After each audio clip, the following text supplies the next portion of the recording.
दोस्तों चलिए शुरू करते हैं। और मैं आपको एक ओरिजिनल लतीफा सुनाता हूँ। अस्सलाम वालेकुम। बरसरे मिंबर पढ़ने लगा हूँ, अपना अकीदा है मोमनो, बस ये फजीलत अल नबी की लिखता है मेरा कलम, तेरा मेरा सारा आलम जो लिखता है। ये क्या है? गौसपाक कहते हैं मैंने वादा लिया जिन्नात के बादशाह से कि मेरे चाहने वाले के घर में कोई जिन्नात नहीं आएगा। खुदा दा वादा साडी जान छाड़ दियो, पुजे दी चार दी जिंदगी बची है, नैन असीं तुहानू बड़ा कि तुहानू बदमावा देवे दे के तुहाडी जान कट छड़ी। बात तो सही है।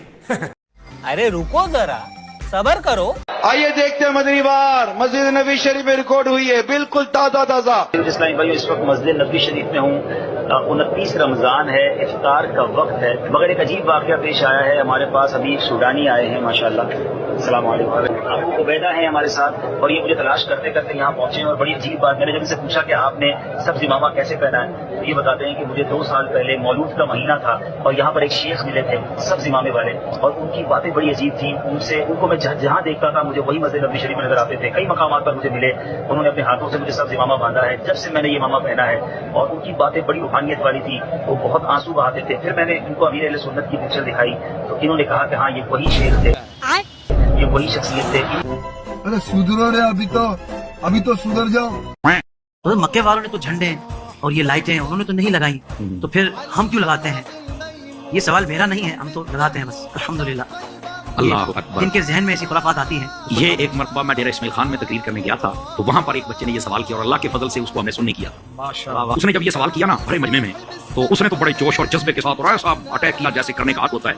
तो मैंने कहा जब बात मुकम्मल हो जाए तो बेटा मुझे मौका देना फिर। नहीं जी बताओ, जब मक्के में हुजूर पैदा है, मक्के वालों को नहीं पता था ये कौन है, मक्के वालों ने जब झंडा जंडी लैंड कर तुम ज्यादा आज के रसूल हो, तुम्हें ज्यादा पता चल गया, बड़ी लंबी चौड़ी तमीज। मैंने कहा जब बेटा थक जाओ तो मुझे बताना दो। उसने कहा ये मौलवी मुझे बड़ा लाइट ले रहा है, तो मैंने कहा ये आप हैं लाइट डीजल, आपको पता ही पूरी जवाब आता नहीं है, बहुत अच्छा। हाँ, ये दोनों में से एक सूरत है ना। तो मैंने कहा बेटे ना अब मेरे थोड़ा सा तसल्ली के साथ मुझे जवाब देना, लड़ाई झगड़ा नहीं है, तसल्ली से, मेहरबानी, हम हज़रत अत्तार के मुरीद। तो क्या नाचो में? तो कहता बताइए क्या बात है। मैंने कहा सोच के जवाब देना कि जिस रात हुजूर मक्के में आए थे, जलवागरी फरमाई, उस रात मक्के में 5000, 10,000, 20,000 कितने सियाबा थे, कितने मुसलमान थे, सोच के बताना मुझे। तो कहने लगा जिस रात हुजूर अकरम अलैहिस्सलाम आए, यार उस रात तो कोई नहीं थे, क्योंकि 40 सालों के बाद कलमा पढ़ाने की इजाजत आपको मिली, उस रात तो थे नहीं। मैंने कहा हुजूर की अम्मा और दादा को निकाल के बाकी कौन थे, ये भी एहतियातन एक जुमला दे रहा हूँ। कहता बाकी तो काफिर थे। तो मैंने कहा काफिर भी कभी झंडा लगाएगा, काफिर भी कभी लाइट करेगा, काफिर भी कभी खुशी मनाएगा? तो कहता नहीं। तो मैंने कहा बता तू कौन है? तो कहता मुसलमान। तो मैंने कहा अब बता ये राज बनता है तेरा? मैंने कहा जब हुजूर मक्के में आए थे तो वहाँ काफिर थे, उन्होंने हुजूर की आमद की खुशी नहीं मनाई, झंडी झंडा लाइट जुलूस नहीं निकाला। मैंने कहा मैं जिम्मेदारी से कह रहा हूँ, इस प्लेटफॉर्म से भी कह रहा हूँ, हुजूर जब मदीने में आए तो सामने मुसलमान थे, उन्होंने आमद मुस्तफा का जुलूस भी निकाला है, नारे भी लगाए हैं और झंडे भी उठाए हुए।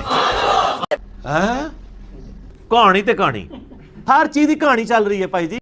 अरे रुको जरा, सबर करो। भाई इससे क्या होता है यार? इससे ना ये होता है कि आपके जो बाल नहीं आते हैं ना, गंज होती है, वो सही हो जाती है। ऐसे इस दीवार में क्या है बस, ये तो जो हमारे बड़ों को ही पता होगा, वो हमें कहते थे जो हमारे पूरे। अब इससे बड़े क्या करेगा, पैरों पे लटका देगा। चाचा ये सवेरे सवेरे क्या मेरे को यही देखने का है क्या?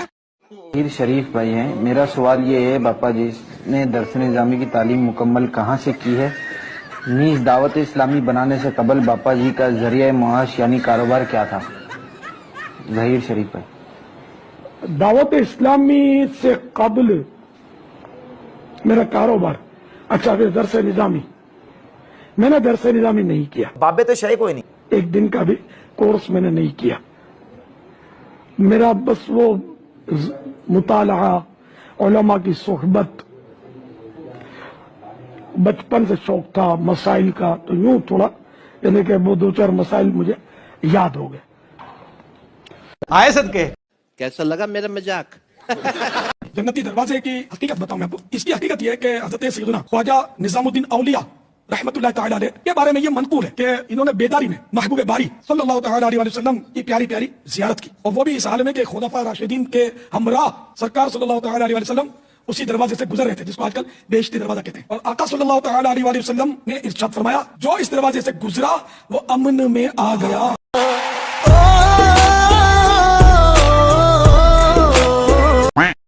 ये जो जन्नती दरवाजा है, ये वो मकाम है कि जहाँ पर हुजूर सरकार गरीब नवाज को हुजूर नबी करीम सल्लल्लाहु अलैहि वसल्लम की ज़ियारत हुई थी और आपने इस मकाम पे खड़े होकर दुआ फरमाई थी, ऐ इलाहुल आलमीन, जो इस मकाम की ज़ियारत करे उसके तमाम गुनाहों को माफ कर दे। तो इसलिए इसको जन्नती दरवाजा कहा जाता है। क्या बोलूं मैं इस पे, क्या बोलूं क्या मैं इस पे, मैं कुछ बोल ही नहीं सकता। चलो जन्नती दरवाजे के तवाफ लगा। जन्नती दरवाजा है ख्वाजा साहब का, जो दरवाजे से निकलेगा वो जन्नती हो जाएगा। ख्वाजा की दुआ है इस पे, जो ख्वाजा के जन्नती दरवाजे से गुजरेगा उसके तमाम गुनाह माफ हो जाएंगे। हुजूर ये आपका दरबार भी छोटा है सरकार, छोटा मदीना है सरकार। तेनू विच किसने चमचा बनाया कड़छा? हुजूर ये आपका दरबार भी छोटा है सरकार, छोटा मदीना है सरकार। बूथी बंद कर अपनी, जेड़ा ये गल कवे ओदी भैन दी सिरी। इन सब का हज कबूल फरमाइए।